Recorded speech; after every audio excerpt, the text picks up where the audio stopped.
सरबरा JUI मौलाना फजलुर रहमान की, जिन्होंने कहा कि अमेरिका कभी उम्मत मुस्लिमा का खैर खा नहीं रहा, अमेरिका को हमेशा अपने मफादात अजीज़ होते हैं। मौलाना फजलुर रहमान ने मीडिया से गुफ्तगू की, कहा फ़िरका वाराना कशीदगी में अमेरिका और दीगर की मकरूह सियासत मुलव्विस है। ऐसी सियासत को इंसानियत तो नहीं कहा जा सकता।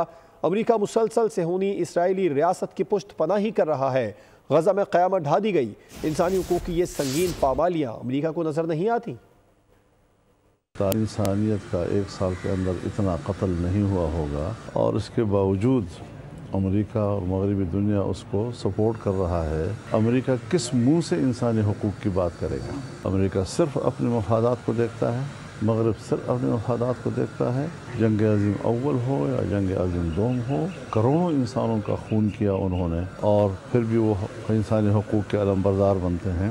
इसराइल को जो खुली छुट्टी दी हुई है, ये उनके असल चेहरे को बेनकाब कर रहा है। तो पूरी इंसानियत को इससे पैगाम मिलता है कि वो कभी भी इंसानियत के वफादार नहीं रहे और हत्ता कि इस्लामी दुनिया के तो वो बेखनी करने की कोशिश कर रहे हैं। फिर इस्लामी दुनिया को फिर क़वानीत की बुनियाद पर आपस में लड़ाने की साजिशें कर रहे हैं।